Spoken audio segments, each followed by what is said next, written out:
format. We're going to have our panel discussion first, and then for the last 15 minutes, the audience will be able to use the Q&A function to actually submit questions of your own. So you will have a chance to sort of interact with the panelists. That again will be the last 15 minutes. We are going to just start off, we are about 6 to 8 weeks in from the last day that we were in school, which was Friday, March 13th. And I'm pretty sure that on Monday, March 16th, everyone was pretty much sheltering in place and working from home. A lot has happened and changed since that time. So we are basically just going to be discussing the major transition that we've had from teaching our children in classrooms to switching to the virtual format. And just like looking at how we're going to be supporting students during the summer and what next year is going to look like. So I want to begin by introducing our panelists.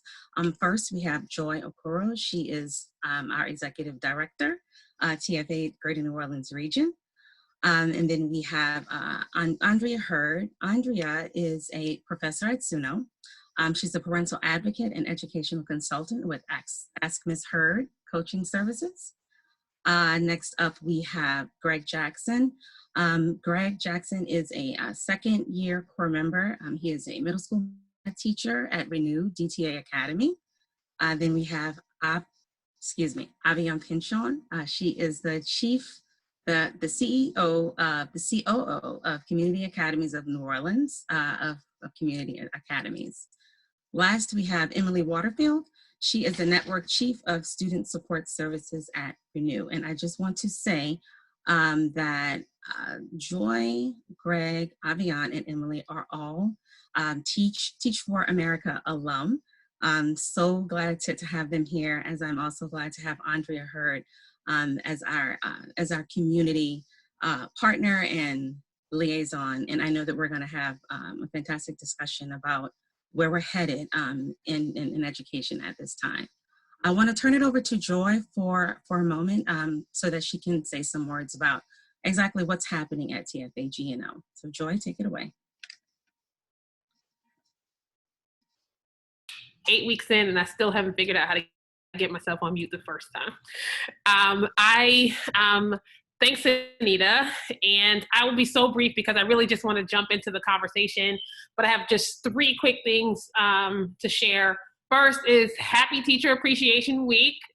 So if you have ever been an educator, if you are still in the classroom, if you are a teacher and you are on the call right now, just tremendous amount of love and gratitude. I hope you are feeling and seeing from a distance how much people care and see the work. I think COVID is elevating just how important the role of the teacher is. But if you've been a teacher, you already know that we are emergency responders, have been emergency responders, and will continue to be emergency responders. So I just hope that you continue to feel the love during this week, but more importantly, every week after that. So that was first and foremost. Secondly, just want to thank the panelists. And I think it's just really important to get a multitude of perspectives out there. And there's lots of Zoom meetings, lots of virtual conversations. And so I'm grateful that each of you made the time, knowing the work that each of you all are leading in your own right, in your own realms. Appreciate you coming to join this conversation with us. And then finally, I just want to share about why this conversation I think is important to Teach for America and also important to me. 8 weeks into our stay-at-home order, at this point you have gone through and scrolled through your social media feeds probably 10 times over and have seen article after article after article about this person speculating about what is happening, what will be happening, what needs to happen. And in full transparency, sometimes, and I would say probably often, I check the reference point in the article and realize that the perspective of folks who are actually in front of kids leading virtual learning, if you are a classroom or a school administrator who is thinking about the here and now and the time to come, about how we close out this school year, figure out the summer, and start a new one. And so a couple weeks back at Teach America, we kind of had a macro conversation about what we're seeing in the immediate response to COVID. This conversation is a bit different than that one, in which now that we're 8 weeks in, we want to hear directly from the folks who are in front of students, who are connecting with parents, and who are making on the ground real decisions about what needs to happen moving forward. And so we hope that this conversation is a free-flowing one, an open one that gives you access to what's actually happening on the ground, so that we're all collectively informing one another's opinions as we're out and about sharing what we think should be happening into the future. You're able to take with you the perspective of folks who are concretely doing the work. Super excited about the Q&A as well, because I think this conversation is a two-way street. And so we want to hear what the folks who have chosen to take part in this conversation are curious about, so that can also inform the decisions that we're making, albeit bringing new teachers into the city, figuring out how to close and open school, or leading instruction directly with students, which everyone on the panel today is doing some form of. So I think this conversation is important. And the last final tip is that our work is about equity. Our work at Teach America has always been about equity. It's been about figuring out how to ensure that every single student has access to an equitable education. And we're grateful for the ways in which COVID-19 has elevated the equity narrative. But again, we know that this has been what we've been fighting for years to come. And so I'm excited for the panelists to also be elevating the ways in which they are and aren't seeing equity concerns play out as we navigate COVID-19 and this new reality. So I'm going to kick it back to Sunita, and excited to just chat with you all. Thank you everyone for being here. Thank you so much, Joy. As we're doing this, I just realized that I just kind of came in and started talking. I did not introduce who I was or what I do. My name is Sunita Urban. I am a director with Teach for America, Greater New Orleans region. I'm actually on the teacher leadership development team. So all of the issues that are going to be surfaced in this discussion are near and dear to my heart. And I just want to echo what Joy said. We really do want to know what the folks who are actually dealing with this every day are actually saying. We don't want to be in like an echo chamber. So we are very interested to hear. I'm going to jump right into the conversation. This first question is a very general one, and whoever wants to answer it first, you go ahead and just come off of mute. This pandemic has affected all of us to different degrees, both professionally and personally. And overall, this has been such a challenging time for all of us. We're constantly thinking about how we're going to raise expectations and continue to hold teachers and students accountable.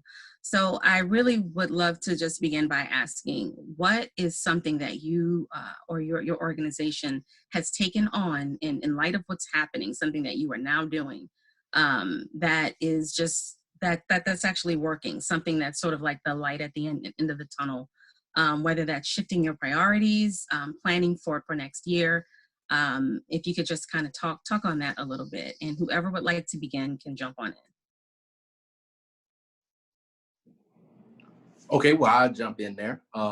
Me being an 8th grade math teacher at DTA, one thing that we are doing as a whole school, we are really shifting our priorities, and we are we have been, since we have been out, planning for next year. So what we do every week, once a week, well, actually twice a week, we talk about how can we change things up. And we actually had a call today right before I jumped on here, where we split up into groups: culture, academic investment, community engagement, and families and things like that.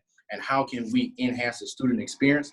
And it has been a very, very great time to talk with the other teachers at the school and see what's working, what's not working. Let's reflect on how this past school year went, right? Because we all know that we're not going back in the building this year. So let's be ready, locked and loaded for when we do get a chance to go back in the building. What things can we put in place? What can we modify? What can we get rid of that has not worked? And we have really, really been very, very focused and intentional with the planning for next year. So that's one thing that I can say that we have been working on for the last 5 weeks. Okay. I'll add to that. So I work at an organization that is a new organization, but the components are already existing. So we were going into this year already looking at this as a season of great transition. So I think the biggest change that we've done is, instead of looking at it, it's a mindset shift. Instead of looking at it like, okay, we're going to be going through this big transition and what are all the change management pieces, from a negative standpoint, with the pandemic, everything is up in the air. And so I think once we all said as a leadership group, this is an opportunity for us to actually swim downstream instead of upstream. While expectations are completely upended, while we don't even know what may happen from one day to the next, instead of fighting against it, we actually are in a place of, okay, routines are already not expectations. We can't say what's going to happen in the future. Let's change that into, what is this opportunity for us to work together as an organization? What are the opportunities for us to message to the broader community? So it looks like, okay, we were planning to transition to working together more as an organization over the summer. We decided, okay, actually, let's start meeting as one organization now. Let's not have independent summer schools. Let's have a community academy summer school. Let's think about, what is the messaging now? We came up with this messaging. Okay, we're going to thrive in the new normal, because that really signifies for us, okay, everything is changing, but we're going to lean into the change and think about this as an opportunity versus a challenge. Anybody else want to jump in on that? I'll jump in on that. I appreciate so much what you just said, and I think that for me and the folks that I get to work with, I think there is a kind of a feeling of gratitude a little bit in such a very hard time for the ways that this has kind of opened our eyes to a set of things that I think a few months ago would have seemed like unmovable, right? A set of things like we would say, like, instruction has to always look like this, right? Actually, now we're learning maybe it doesn't, right? Or behavior and how we interact with kids has to always look like this. And now we're learning, actually, there's lots of things that we're doing as we are entering students' homes to help them learn that is teaching us about how we build relationships, right? And so I think there are so many opportunities in this that are hard, but are really maybe in the long run good. I appreciated what you said also, Joy, about like how this has given us an opportunity to elevate the equity narrative, because I think that's just such a huge component of what everyone is working through right now. A couple like specific things that I would add that we're kind of working through. I think they have some promise for the future. I don't think we've like nailed anything exactly yet, right? But some things I think we're excited about. Definitely like try to think about creative ways to keep kids engaged and connected to each other and to school right now. And so I think that, you know, hearing just lots of things that schools across the city are doing is really exciting. But one of the things that I know some of our teachers are doing, and Mr. Jackson obviously can speak to this as well, is just the ways that teachers are still hosting basically like, you know, flexible, optional opportunities for kids to engage with each other is really important. And so we have some of our elementary teachers are basically still hosting like morning homeroom meetings for kids, where they're just like playing their like homeroom songs that they sing every day and letting the kids like be on the computer again if they can and want to, and just be like really silly together, right? It is not an instructional component, but it's just like an awesome way for them to still feel connected to their teacher, have like a part of their day that's consistent, and, you know, have those connections to other kids, which is something that I think a lot of our students and families are really missing right now. So there's so many like little cool things I think people are doing everywhere in New Orleans right now that's really exciting around that. The other thing I think that's interesting is in our city, because of our context here with Katrina, we have a little bit more experience than other cities do in terms of working with families that have experienced disrupted education. And I think that is something that when I hear from like colleagues that work elsewhere, like people are actually like calling New Orleans and seeing like, what are we doing around special ed services? What are we doing about thinking about how do you get kids back into school well when they've been out for 6 months, right? There's just so many things I think we have unique experiences with here that places around the country like really don't, that we're going to be kind of called upon to share. So this is obviously the beginning of a good conversation around that. Yeah, that Oh, you muted yourself, Shanita. oh, I sure did. Shanita. Okay.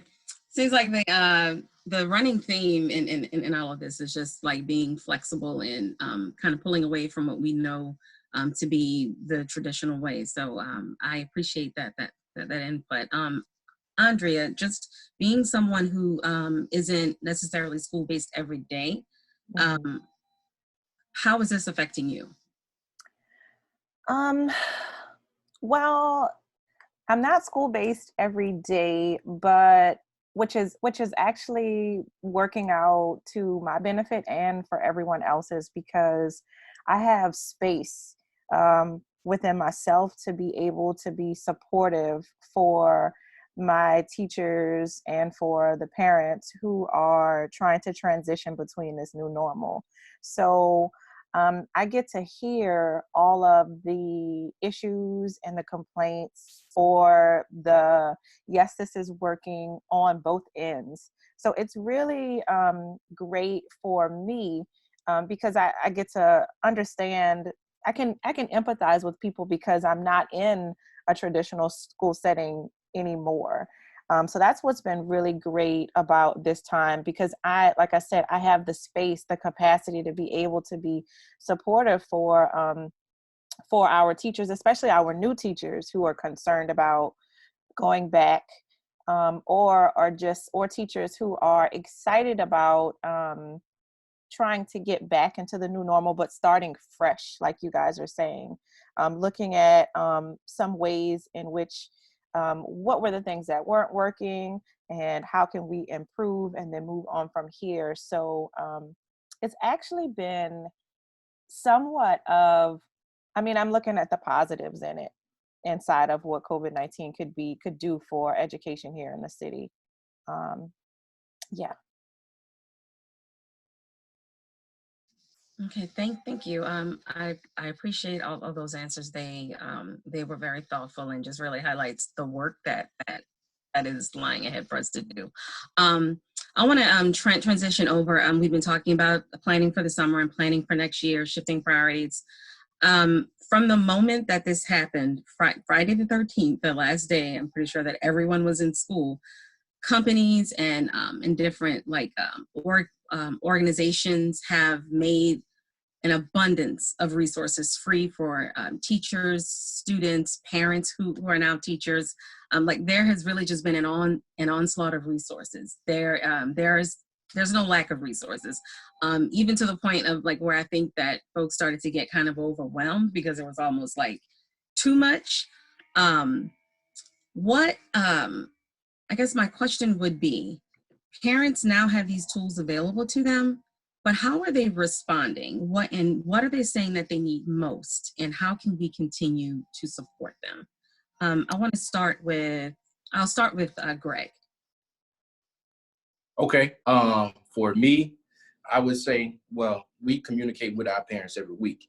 And I guess the biggest thing, the resources are available, but not every home has access to the internet or the technology needed to access those resources, right? So that is a barrier. And we had to, we distributed computers and modems so they can be able to access those resources. But once they had the barrier was removed, they can then access it, and it has been a vital tool to, give them things to do outside of the online meeting that we do on Wednesdays and Thursdays for the middle school, so they can access the Khan Academy, they can access the ReadWorks and things like that. So the biggest thing that I have seen has been access to technology and internet that has been an issue. Thank you. Let's see, Emily, would you like to weigh in on that same question? Yeah, I also had internet as just like a top of mind need, I think, for families. We're really grateful for some of the resources that the city made available for students. but we have a lot more like Chromebooks and computers than we do internet hotspots, and that seems to be the biggest barrier for everyone. I think in terms of our parents, I think there's a wide range of reactions, right? I think for one, I think what we hear the most is parents really wanting flexibility, and so wanting to make sure that their children are still being provided with something that's really high quality, but isn't necessarily like super rigid of like, you have to be here on a computer at this time from this time to this time and we're taking attendance. Like, I think they know that there's times of their day that they want to fill with important learning, but we need to be able to be really flexible about like when that fits in the day. And so I think that we're hearing that from families, just flexibility being huge. And then we are also hearing concerns from families, and I represent sort of like the special education and intervention side of the house, but just a lot of concerns around for students with disabilities or special needs, concerns about how a closure, an extended closure, is going to impact that group of students particularly, because even some of the resources that schools are making available is not really accommodated for them or doesn't necessarily meet their unique learning profile. And so that's been definitely something I've heard over and over from families recently. Yeah, yeah. Avione, would you like to weigh in on that? Yeah, I wanted to point out too that our, babies, kindergarten, first grade, second grade, I have a second grader here, and they may, be good on a cell phone and kids play with all types of technology, but the actual learning aspect, you may be able to watch a video, but if you're supposed to, type out a text response, that is much more difficult at those earlier grades when you're actually supposed to be forming these real, big literacy fundamental blocks. And it's much harder to have virtual learning for those younger ages. And I think that that's something, just like we talked about the SPED population or even the English learner population, those things are just harder to accommodate for. And I do think internet is a big barrier. But I think, like, for example, when we did our first outreach to parents about internet access, a lot of people identified as having access, but it was through their phone. And then when you start pushing all the lessons through, and then, I don't want to give my children my phone,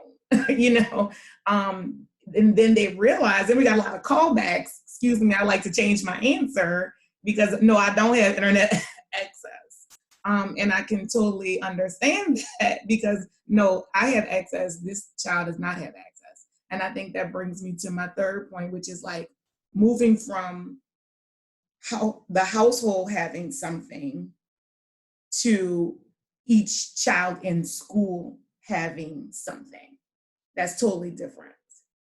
And then the last thing I'll say, that I said that was the last thing, but the second last thing is the hotspots.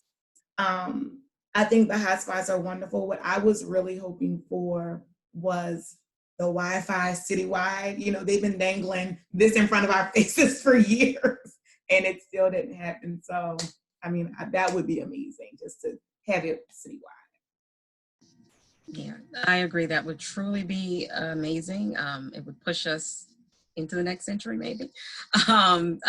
Joy or Andrea, if you'd like to weigh in. Yeah, I'm gonna cut in really quickly. Aside from parents, or after parents are able to get laptop computers for each one of their students, and they actually have Wi-Fi at their homes, I'm also hearing parents say that when it's time for them to be able to help their students, they're having a hard time. So for example, we have Common Core Math. That's totally different than the way that we all learned math. And so we have a lot of our schools are using Eureka or whatever a system they're using. I'm hearing parents say, I know how to cross multiply, but I don't know how to cross multiply using 6 boxes down and 6 boxes across, and I don't understand because I'm still getting the same answer. So I'm seeing a lot of frustration with that. It's not the same. So we're having trouble with finishing lessons at home or being supportive with our students when they do need that one-on-one teacher help that they are missing. So I've had parents ask for, maybe if we have to keep doing this virtually, I think I'm going to need an actual virtual tutor, or I'm going to need someone to be able to come to my house and maybe they could just be 6 feet apart, or I don't mind if we go to a central location, but I'm not going to be able to do this. My child still needs actual like one-on-one guidance. So that is something else I wanted to add to what I am hearing that parents are in need of, especially if it's going to continue to be a virtual learning situation. We can't go back to school in August and we're still saying, okay, we're going to do e-learning. Excuse me. Those are some of the things they're definitely going to want to have fixed. So yeah. I think my comment is definitely an extension of Andrea's, in that even though we've moved to a virtual space, instruction, the need for instruction hasn't gone anywhere, right? Which makes the role for the teacher so important. And so when I'm thinking about what I'm hearing our teachers tell us, and even the notion of bringing additional teachers, which we know we continue to need in our city, is what's the evolution of how we approach teaching and learning for educators? And how are we blending our understanding of how you deliver clear, research-based approaches to learning and doing it in a virtual way? So it feels like as much as parents are evolving, students are learning, like how we end up coaching and developing our teachers also needs to change. And I think that that's something that often goes unspoken, but again, COVID-19 is starting to elevate. Like sometimes we just throw the Eureka Math or throw a new curriculum onto a teacher and believe that magically they get it, or that they're going to know how to deliver it. And so as much as we're trying to put the resources to bear for parents, given the current circumstances, which has also expanded our own belief about what our work is at Teach for America, right? Like we typically believe that, we recruit teachers, we bring them in, we place them in classrooms, but even thinking about how our approach to program has to be inclusive of what parents need right now, because as far as we're concerned, they're the instructor in this moment. And so it's sort of, I wouldn't say to your first question, Sunita, that we've had any concrete, like this is exactly working and that's exactly working, but it has resulted in us launching new and different programmatic initiatives that are like focused on both the parent and the teacher. But I do think as we figure out summer, which I know as practitioners, we want to figure out how to like leverage the summer. And so it isn't more sunk time for our students. The learning that we want to be true for kids, I fundamentally believe has to be true for teachers as well, and how we're thinking about their development in a way that also like is sustainable and meets their needs as well. Yeah, this has been a real game changer, and I echo everything that you all have said. It has just caused us all to think of, okay, we're gonna have to shake these things up. And that actually flows really nicely into the next question. So I know that we are all following the news, and sometimes I myself have to take a step back, but there are constant updates as far as, okay, like, this is the number of cases that we have, this is the breakdown per parish, this is for the state, now there's been a spike. So really looking at the fact that there hasn't really been like a real significant drop off. And, we've already read that the mayor is considering like, really kind of drastic efforts to try to like track and trace this thing. As practitioners, what is top of mind right now when you think about how we're going to have to move next school year, looking at the fact that some teachers, if they're not sick, they're caring for family members, we know that at schools we have families where there's like lots of people that live together. So if someone in the family is going through something, it is affecting everyone else. So how does that, and I know that like no one's going to have the answer, but how does that affect the way you're thinking about who's going to even be able to, come back to school if at some point we're going back in buildings, or like how all of that is going to work if parents, teachers, and students are not well? I want to give that to Avione. Let's start there. Like, are you all even like thinking about that right now? Definitely. So one of my major responsibilities is talent and human resources. And so the way we're approaching talent is we really have to have contingency plans for the people that work for us, because we have to be able to operate even if a significant percentage of people are sick. And I think, back to the mindset flip, there are ways when you think of virtual distance learning that you can have, you can record lessons, you can have a great teacher do the instruction and break off smaller groups for, more smaller ratio learning. But we're trying to look for those opportunities to have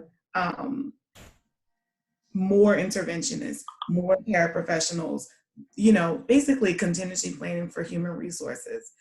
I think operationally, though, the idea of starting in the fall and some of the scenarios that you can imagine for how to start safely, like opening schools with social distancing, when I hear those ideas or try to imagine what it could look like, all of them, just feel like they're from outer space. And so I don't know if anybody has come up with a great plan for how we can do this, or I should say, there's the plan for how we get through this doesn't look like anything that we've ever seen before outside of the last 8 weeks. Yeah. And so we have to be prepared for that. I think we're beefing up our technology access for staff. And that's a big part of it, setting up home offices. But I think really having that contingency plan and scenarios of what it could look like, and then ensuring that we have the finances and the resources to execute those scenarios. Yeah, thank you. Emily. Yep, I echo a lot of what Avione just said. I think that we've thought a lot about the HR aspects of this, and also the technology for staff, and what resources a teacher would need to deliver instruction from home in like a meaningful way, and everything from like, does every teacher need a document camera at home, right, to like what does staff internet access look like, because some people have really solid Wi-Fi, and you may have learned from Zooming with colleagues, some people don't, right? So we're all trying to think about those things right now. I would say just a couple of particular things. There's so many unknowns right now, and it's so daunting when you hear every single scenario being thrown around, and then trying to figure out like any kind of plan to like move forward with those things. So I think what we're trying to figure out is like, what are some of the baseline sort of staffing plans, materials, and resources that we might need. And one of the things we're working on right now is making sure that not for our teachers, but for our therapists in our schools, that they are ready to do teletherapy next year. Just knowing that, social, emotional, and mental health support is going to be really, really necessary. And the state of Louisiana has some really particular requirements around teletherapy. And so that's something like we're investing in right now, like getting those people like trained and certified, and figuring out like a compliant platform to use. Just because we know like that's another piece of this that's going to have to be true at some point down the road. And so just trying to figure out like all those places right now where we can invest on the front end to have a plan that we can like activate for a variety of scenarios if we needed to. But yeah, the figuring out like if kids were actually in buildings with social distancing is wild. Like that is wild. Yeah. Yeah, wild is one word for it. Truly is. Andrea, and then Greg.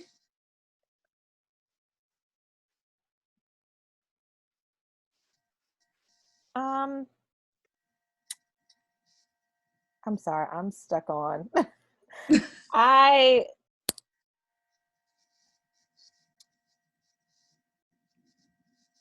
Greg, why don't you go? I just Okay.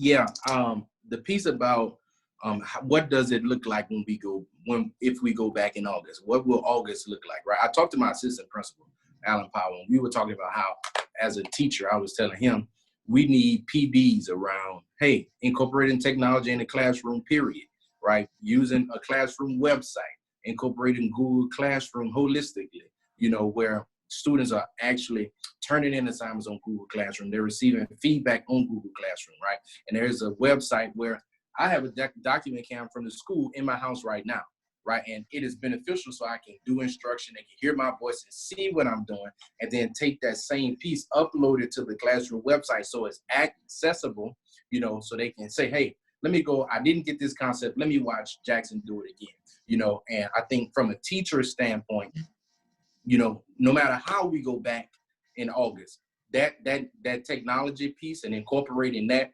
needs to be done off the bat. And then also we need a way where they can have something tangible to bring home, like a book that they can look in, because everybody might not have the access, even in August, even down to next school year, they still might not have access to the internet. They still might, be a barrier to the technology, but we can always get a book, and it correlates to what we're doing online, where everything is the same, where even if this was to happen again, so let's say, hey, we go back in August and the coast is clear, but then when October comes and say, you got to get right back out the classroom, we are ready and we are prepared. So from a teacher standpoint, to, elevate everything, we need to have PDs and we need to be focused on how can the teacher be ready, even with the social distancing. I know y'all was talking about that in the classroom. That is unrealistic because I have 33 kids that sit in each math class. And if we're going to put them 6 feet apart, we need a whole new building, so that is not feasible, Yeah. I'm gonna break my silence now. Even with teaching at Southern University here, I've had to change my whole scope of thinking about how to teach teachers to teach children. So even though my class may be, it's a reading practicum class where teachers have to do field experiences with students one-on-one, and they do this whole semester long, that whole class has to be revamped. And you also have to add now a actual technology component, where it used to be, if you'd like to use technology, you can. Now we're going to use this technology because this may be the way moving forward. So I remember for our end of the semester portfolio assignments, as well as our, they actually had to stand up and teach a lesson. We had to do everything via Zoom, and teachers were getting really creative with learning how to even use the Zoom features as part of the classroom.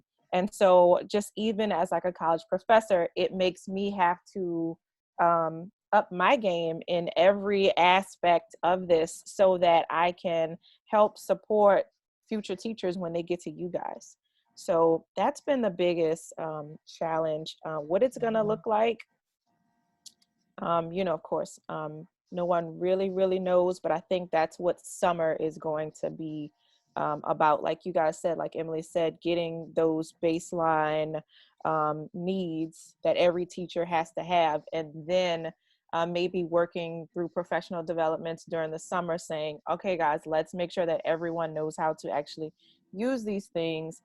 Maybe find some people who have who've gotten kind of good at it, for them to give the professional development, just to show people, because it's hard. It's hard to sit down and learn and watch 100 videos to tell you how to use Google Classroom. I think it may be better if we got some of the expert teachers or the more tech savvy teachers within your own community that's already within your school to go ahead and to teach some lessons to you guys, just like we're kids, just to show us how these different variations of how a good science teacher can do this, or an English teacher or a math teacher, because it is going to be different for every content as well. So yeah, That is so true. Joy, you look like were you gonna say something? Yeah, I feel like this conversation for me is always so grounding to like hear, the practitioner's perspective, because I just like get so excited and I like go off the deep end. Like I'm like, we just shouldn't look back. Like this is telling, I like wake up in the middle of the night thinking about all kinds of things. I'm like, well, like maybe school doesn't have to be 8 hours long. Maybe we can do it in this amount of time. It's just like, so for me, I just see this like crazy canvas. And why I'm always excited to convene people is because like, we need to draw on that canvas. Like there's a moment in time for us to like, for lack of a better phrase, make demands about what we want school to be. But then of course there are like all the things that make that really challenging, like parents and working and the workforce and the timeline, because like what people don't realize is like the catch-all that school has been. We sort of like think about school through the lens of instruction. This is where kids learn. This is where they become great people. Then they go off into the world. When it's been a catch-all for everything, right? It's like a catch-all for babysitting. It's a catch-all for this, that, and the other thing. Everything but the instruction that our kids deserve. And what COVID is like forcing me to think about is like, how do we actually like put pressure on like our partners, particularly in the like the policy space, to like help us create other solutions that alleviate like what has school all wound up and everything else, such that we can actually then focus exclusively on some of the things that Greg is saying, some of the things that Andrea is saying around how we get creative about leveraging technology and not leveraging technology. But I think we have to really listen so that we're like paying attention to like why all the things we know we want to be true for school can't be true. And often those reasons have actually absolutely nothing to do with our kids and nothing to do with what our teachers are doing. It's the role we need school to play in everything else. And I think that like, if you couldn't see it before, it's like we often see it because we're teachers, but if you couldn't see it before, you can see it now. And our ability to like get these perspectives out, make demands about what time off, like what work should be such that school could be more flexible, I think is really the opportunity. So I'm just always excited to like dream into what this can be, but also recognizing that like it is what it is. And so like deeply understanding your perspective to sort of like reel that in and just discern what of this can be and what of this can't be.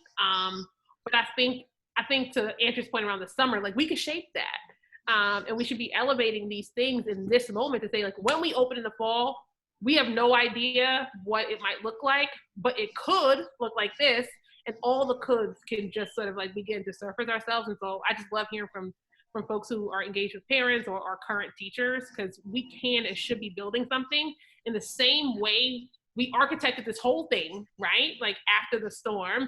And there are parts about that are not so great. There are parts about that were great, but at the end of the day, something was built. I'm seeing this as a very similar moment. Like we can learn from the things that we didn't love about the last iteration of us in our reform effort and like reform ourselves right now to like build more of what we want to be into the future. So that, can I piggyback on that, Sunita? Yeah. I think, I spend a lot of time reflecting. I think we all are, but the broader system at play it really shows you the interdependencies, right? Talking about that catch-all. My mind is open to all of the different ways that school could look like, but it absolutely has everything to do with all of the different ways that work needs to look like. That all of the, and how we work, and it has everything to do with capitalism. And so there are so many factors that go into changing systems and how we look at those critical interdependencies.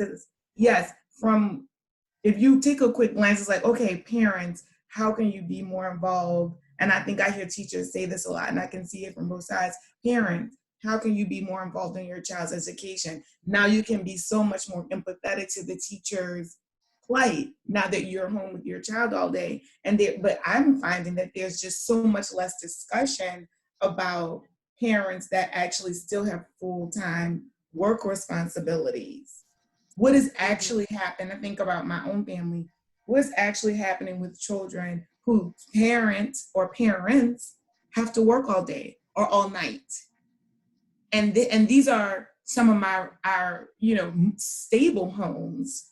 If we want, like we said before, about an equity lens, let's think about unstable environments and what is happening at that level when you have people now they're under pressure for economic reasons. They may not be able to access their meds. People can't get to the doctor.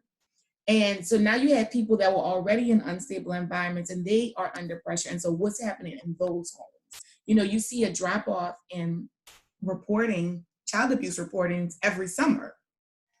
So now summer started March 13th. Mm-hmm. So, how do we, and I don't even know, how do we factor in those things in as we build this new approach and as we're being forced to build a new approach? Does anybody want it? Because I'm sitting here and I'm listening and like I'm feeling all of that. I have a really small child, so like I'm kind of like missing it right now. Like she's 3 and school is like what I say it is because she's 3. She's not getting like a report card right now. But how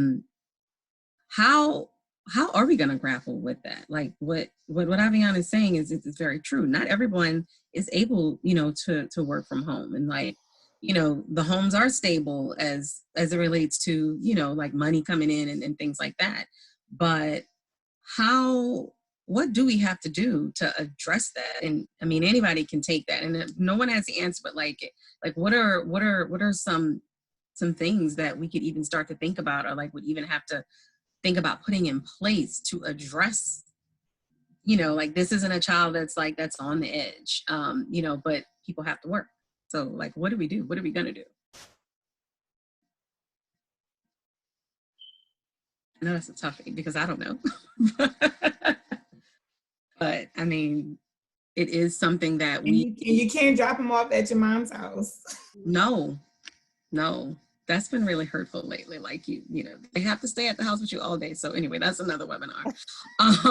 So I mean, like these are just things that we can't get away from it. We are going to have to figure out how we're going to deal with that. And, accountability can't go out the window, even though like technically for this part of the year, we have to do, but next year, or in a few months, however we go back, there's going to have to be something in place. So, I'm gonna leave that there, but it's a good segue into just, this week is Teacher Appreciation Week. And this week, like more than any other week, teachers have really just shown up and shown out.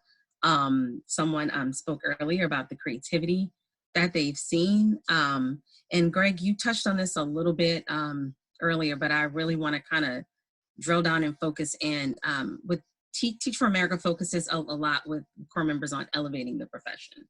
So in the midst of all of this, what are some things that either you're doing or like maybe colleagues are doing that this specifically to still elevate the profession, even as, things are kind of, like falling down a little bit around us? Mm-hmm. Just a little light, please. Well, I would say what I'm doing is, okay, so I've been doing the 8th grade math for the last 2 years, going into it again, becoming more of an expert in the content, right? And I think that if you're going to teach a content, you need to know it like the back of your hand. That is going to help you with the creativity piece. Because if I don't know what I'm teaching, if I don't know the content, it's going to be hard for me to come up with something that's creative and engaging and applied to real world for the students. And now that I'm not in 3104 in my classroom, I'm not in front of my whiteboard, doing what Mr. Jackson does and what works in my classroom, I have to change the game.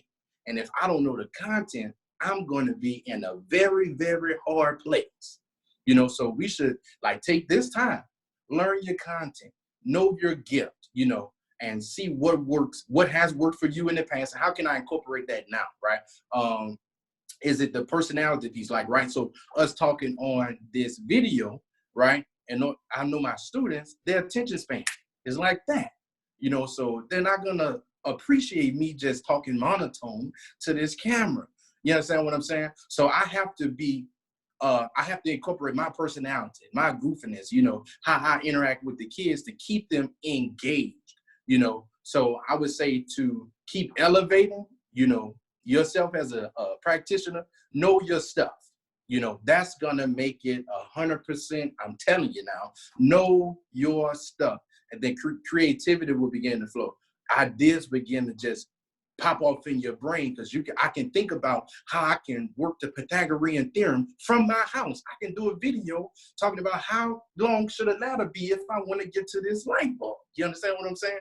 But if I didn't know the content, if I didn't know how the equation worked, this, that, the third, that's going to be harder for me. So I would say, know your stuff, period. Know your stuff. I would add that, you know, you have to, this time is more crucial than any to be taking care of your mental health, because you're being called to flip everything that you've been doing on its head. And if you're not able to make that transition, if, like I said before, if you're swimming upstream, everybody else is going downstream, it's going to be that much more difficult, and an added layer on everything else that's going on in the world. And so I think, you know, as people are processing death, as people are processing sickness, as people are processing isolation, they have to, all teachers have to be prioritizing their mental health. And I think being in a space to do that, requiring that of yourself, your colleagues, and your employer really is going to be something to elevate the profession and say, listen, I know that I'm on the front lines and I need this to be able to serve. And so I think that's going to be an important piece.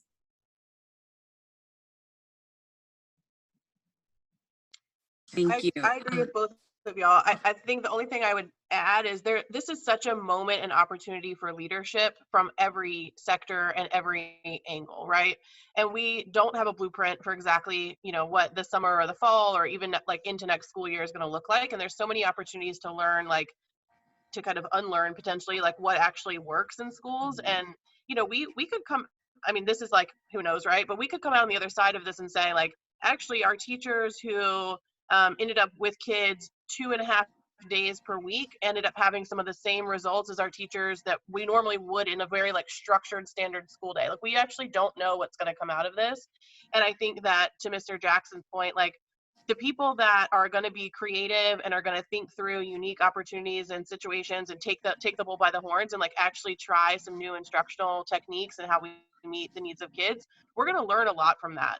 And so I think for teachers right now, I think one, all parents are appreciating teachers maybe on a different level than in the past when you are home. I know I am home with my children and I feel like that a lot of days too. I'm like, yes, please take them again one day. But I also feel like, you know, we're realizing like when you get that math in front of you and you don't know how to do it, like what that looks like day to day. And I just think for our teachers who are on the ground learning new ways to instruct, there are going to be huge opportunities for us to take that away and apply it to how we think about schools moving forward. So that's definitely one way to think about the profession differently in this like very unique moment. You know, one question I have actually had is, are there going to be some teachers who actually do better virtually? Like without the actual element of like, I've been honestly wondering that. You know, maybe you have a quirky personality, I don't know, but you know, something about that could be different. I definitely think that just listening to my teachers who were still working, once they got into the groove of it, it took a few weeks or so, they were happy about the flexibility that it gave them. They were able to rest a little bit more. And so I know some teachers who are really like gravitating towards this. I also know, you know, teachers on the opposite end who are just wanted to go back to the way it was because they miss human connection. That's a part that you just can't replace with teaching, with the profession. That's disappointing. But I do think that it can actually bring out, it can support teacher retention. I think if you are actually really wanting to continue in the profession and you love it, and you may have been a person who was close to burnout, and this time is giving you that extra like rest, because honestly, you know, waking up every morning at 6 and school starts early, y'all know that, at 6, and getting dressed and driving from the East Bank to the West Bank or from wherever you're going, just getting up, getting dressed takes a lot of energy. So I'm hoping that it supports, like I said, retention, teachers wanting to stay, teachers saying, no, no, no, I can actually like do this, and I could do maybe something else because I have some breathing room now. So I'm looking forward to that part. Okay. I want to, but before we transition into the questions that my participants have for us, I do have one more question that I want to direct specifically to Emily. Just in your role as network chief for student services, just thinking about special education, what shifts, you touched on it a little bit, but like what shifts are going to have to be made to ensure, you know, that folks aren't breaking the law and that, you know, kids are getting like what they're supposed to have? Yep. This is a huge question, right? I think that there are a couple pathways forward. I think one is all schools need to be ready moving forward to answer the call for distance special education services, whether that is because we start the year virtually or at some point next year have to go virtual. And I think this year, with this being such a short window of time and like so little lead time, what this has looked like across schools in the city like varies significantly. And so I think next year all schools need to be ready to do this virtually. And so I think what that looks like is a few things. On the special ed instruction side, it's going to require really, really tight collaboration and clarity around what your general education program looks like, and then figuring out then what are some low tech and high tech options to deliver those services to kids. And so that might actually be like multiple pathways or plans then. But I'm thinking about things like, you know, for our kids with low incidence disabilities right now, like that actually engaging online wouldn't be the most appropriate format. Are there ways that we can give parents like task lists and checklists of things they could observe students doing in the home that aligns to their IEP goals, right? In a normal setting, that might be something that a teacher is instructing them on, but what are all the other like small opportunities in a student's day that we can work with families around to make sure that kids are still actually addressing those goals and working towards them? So that's just like one example of that. But this is going to be huge. The other piece of it is around related services. So how are kids accessing speech therapy, right? How are they getting occupational therapy? And I think that one way we're thinking about this is for kids' IEP goals, like, are they aligned to what matters most and what's transferable for kids in actual daily living? Or are they just like, I think over time becoming really a little too maybe high level? And if those, not in terms of rigor, but in terms of like just something that's focused only on the classroom. And this is actually time to make sure we're teaching kids transferable skills. And so I do think those are some opportunities we have in special education, but moving forward, everybody is going to have to be ready to do this virtually, because I think this moment in time, there's been a little bit of a pass around, you know, federal legislation and some bulletins being relaxed in order to kind of like give flexibility around special education. And we know that's not good for kids. And we know moving forward, like we need to be ready to deliver. So that's going to need to be like a huge part of every school's plan. Yeah. Okay. Thank you for that. Thank you, everyone, for just for all of your insight. I want to move to our participants' questions. We have a couple questions here, and I'll just say, I'm going to go ahead and read the question, and if you feel like you have something, go ahead and jump in. I'll get a couple of answers for each one, and then move on. I want to try to answer as many as possible. The first question we have here from Tom, it says, we know that the problems students and families are facing during this pandemic are not new. They are the results of institutionalized racism and oppression. What actions can schools, teachers, and TFA GNO community take to address these problems moving forward? Whoever wants to.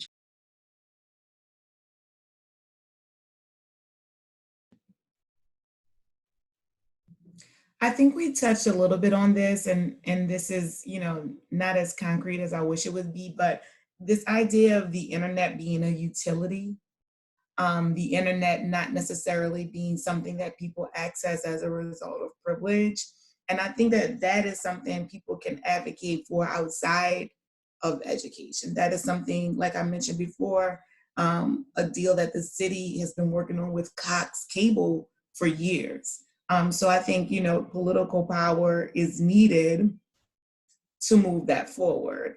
So I would love to see a coalition around that, or, elected officials who are specifically dedicated to that. I know we have, school board elections coming up. I'd love to see it, some of the folks running for school board make that a part of their platform.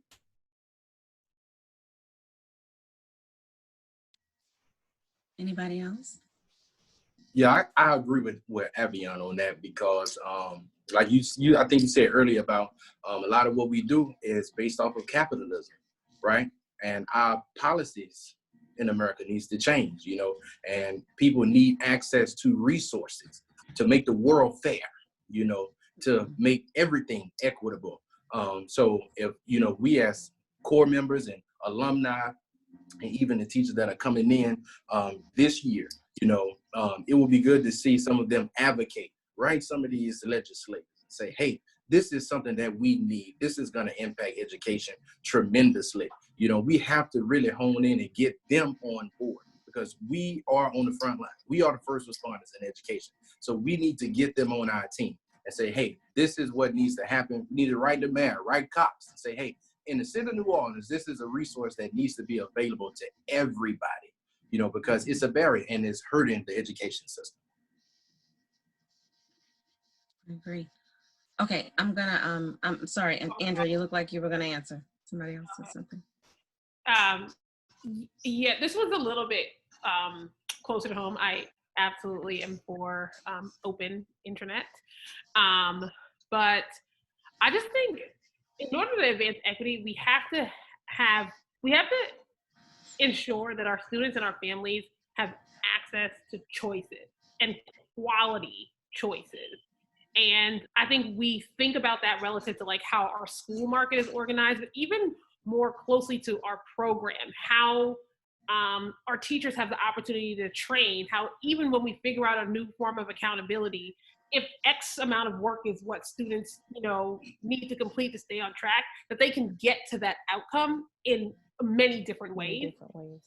And I think that sometimes it's like a little bit of our approach is a one size fits all. And I think given COVID, we could really fall into that, right? Because once someone finds like a decent enough solution for like how we enter school in the fall, sometimes our orientation is just follow suit. So then it's just like the only way to win is that everybody does that in that way. And then all of a sudden we have a whole new system and a whole new structure that's built that sometimes unintentionally boxes people out.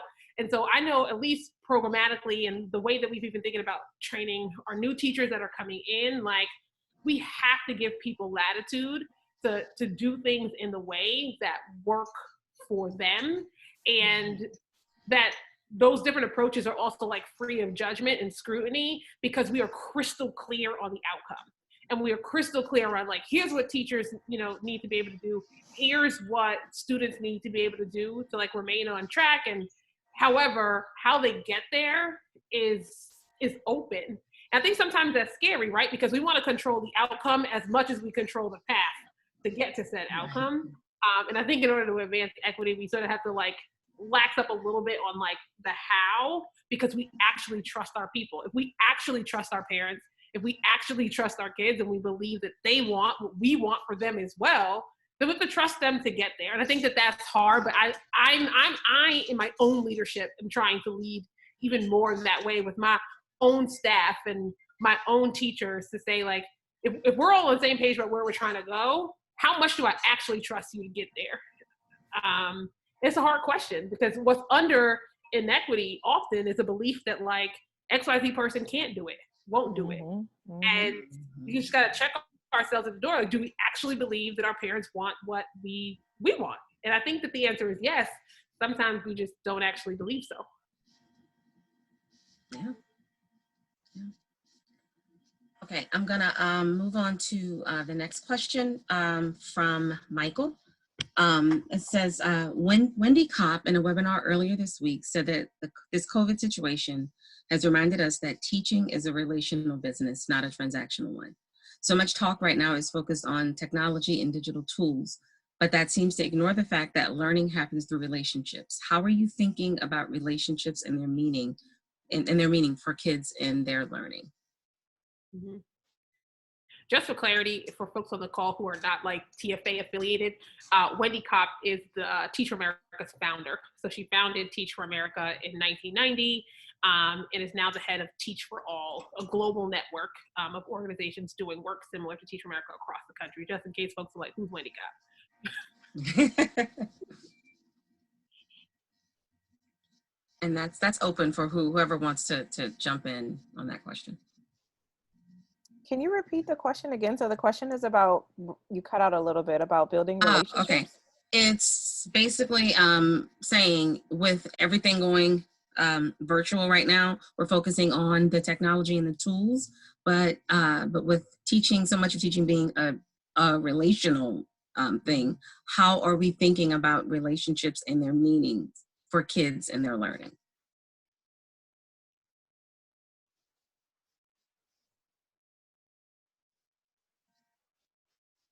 So I guess I would look at that more as like, how are teachers going to build relationships with students, not being like face-to-face? I guess, Sunita, I can take a stab at it. I just think that this, the idea of social distancing and is so much broader than education, because I think we're all thinking about how we maintain relationships through this time. And I think that the focus on technology is actually a means to maintain relationships, not just to maintain instructions. And I think, I forget who was mentioning, Emily's mentioned about teachers doing homeroom. But I really think like your strategy for relationship building has everything to do with if you think relationship building is important, right? And technology is just a way to do it, right? You may be calling people on your rotary phone every day, but that is, if you are focused on relationships and that as a priority, I think right now you are thinking and you are trying to figure out how you maintain your relationships. So I think it's the same for teachers. We're trying to push them to technology because we know that that's important. But I guess I wonder about the dichotomy of technology versus relationships. Go ahead, Ryan. I'm sorry. I don't think the technology would get in the way of the relationship because I think COVID has changed how we look at relationships, the way we're able to build them, right? Because we cannot see and touch each other, and be there. But I believe that with the technology piece, it kind of brings us closer. It brings us together still if you know how to use it, right? I think about myself and my 8th grade team. We still reach out to parents. We still FaceTime students. We still communicate and make sure that we keep our relationship to keep them invested. It's not so much just log on and do this, log on and do that. But even when we did our call today at 1:00 with our 8th grade students, we talk about life. How you doing? How's your family? Are you ready for high school? What high school are you going to? We talk about things that happened when we were in school, laughing and joking, keeping that camaraderie. So now I have broken down the barrier of let's work, to I actually care about you. Now let's work on this together, if that makes sense. I love what you just said, Mr. Jackson. I think that's a great example from like a very practical standpoint of what this actually looks like. And it's so real because, you know, I did not expect rotary phones to get a shout out here today. I'm really excited about that. But I do, I do think there's just so many actual different ways that this can look like. And at the end of the day, it's really about being connected, right? And so I think that, you know, whether you are a person who connects well with people by phone, by doing activities like what you said, there's like examples on social media of like these like letter writing campaigns between people and like how much inspiration and connectivity people are getting out of that. Like it really is about like how you authentically connect with other people. And I actually think like for a lot of our teachers, what I'm hearing people say is like them being at home and kids like seeing in their house right now, them like on Zoom or whatever, is building vulnerable relationships in a totally new way, right? Like their dog jumping on the camera in the middle of something, right? Or, you know, as a two-way street too, also being present in students' homes during this time. Like there's so many opportunities if you're intentional about it to leverage like just being a real person in this moment and utilizing the tools that we have available, rotary phones, etc., to get us there. That's like I think could be cool, but it only will happen if you're intentional about it. And I think for those people that are just like, I'm logging on, I'm doing my thing, and not like actually taking the time to be really present or vulnerable or show yourself in this moment, then you're going to probably miss the boat a little bit. So. Yeah, I mean, I have a really similar thought. It's like the students in your classes, even when we're together, that you don't have a relationship with, those are still the ones who are in the back of your classroom, sort of not engaged and not, you know, with the class. And I don't think that that changes for tech. And so it's almost like you have to have the relationship and leverage the relationship to get to a shared outcome between you and your students and your families. The same way you would have to do if you were virtual, because whatever challenges you have as a result of a lack of relationship in the classroom, you're probably going to have them maybe even tenfold online. Is what I would hypothesize. Yeah. Okay. So I realize we are getting close to our time, but I appreciate everyone's answers because in some way, many of the answers have actually answered some of the questions that I see. I do, and I understand if you have to hop off in the next 2 minutes, but there's one question on here that I really want to pose. I think it's very important. This is from Tara. What do you say to educators who are looking at this period of time as a tipping point and are looking to leave the profession?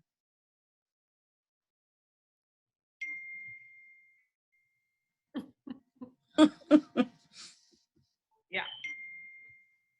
That's real. So, like, I would say, as they told before I got in the classroom, it gets worse before it gets better. You know, and I mean, this is new for all of us, you know, so you're not alone with your feelings, you know. It's not like you are a novice teacher and you on the 3rd floor of the middle school with all 5+ year teachers, veterans, you know. We all are in the same space. We all do not know what tomorrow holds. We all do not know what this looks like. We're frustrated because this is new for all of us, doing the virtual lessons and doing things like that. So you're not alone. I would say take some time and take a space, deep breath, and then reflect and find your reason why to keep going. You understand what I'm saying? I would say that because I have done that myself, because I actually went out before coronavirus with a back injury, and it was time for me to like, let me just think about why am I in this classroom? Because I was actually hurt by a student. And now I have a herniated disc. I'm like, what am I going to this school for? You know, but I paused for a call, station identification, and okay, this is why I'm here. I'm going back. I can do this. I've made it this far. I'm not a quitter. Well, so that's my mindset on that. I like that. Pause for a cause. Anybody else? I am deeply concerned about this. I actually was talking to somebody the other day, and I was like, if I am a medical professional or a teacher or any type of essential employee, this is the moment where I'm thinking, last round, right? I'm good. I stood up for my country. Now I'm good. So I would really encourage people the same thing I've actually been saying for the last hour, which is, what's the opportunity here? And is this going to be for you personally? Because I do think it's very personal, and you have to weigh the pros and cons for you as a person, for financially, for career-wise, and against, you know, whatever you feel your calling is. But I do think that this could be an opportunity to be a part of a restructure that is positive. Your career could take a completely different trajectory that you never knew. And this could be an opportunity to shine. This new structure, this moment could actually be one where it feels easier. Or I think a lot of people actually feel really driven right now, where they're just like, I am on call and I am ready and I'm fired up, because this is not gonna be the thing that takes my kids out. But I do think that it's exhausting, and that we have to think about where people are, and that also circles back to mental health. Yeah, for sure. Okay. We are at time now. I do want to say, if you put a question in the chat and it was not answered, I am going to go ahead and follow up. So, you know, I just want to make sure that everyone is able to have their questions answered. Honestly, there were many of them that you all touched on in the process, between them submitting and then us getting to this point. But I am able to contact folks, so I'll be able to follow up on those few. I also want to say that there is a link that you should see. That is a survey. We just kind of want to reach out to just find out like what your thoughts are. Also, if we have teachers, I know that we have a lot of teachers that are in attendance right now, and we just want to, you know, say thank you to kind of commemorate a Teacher Appreciation Day. So fill out that survey, and you will receive a little thank you gift, and also, you know, just some input, because we're always looking to improve, and we're always looking to put out content that is actually going to add to solutions. I, again, just want to express my gratitude for everyone that took time out. I know that we are all Zoomed out. I know I am. Zoom is just the new thing now. And I know that everybody's tired, but I thank you for lending your time, your insight, and your expertise. And that is all. Thank you. That concludes our webinar. Thank you.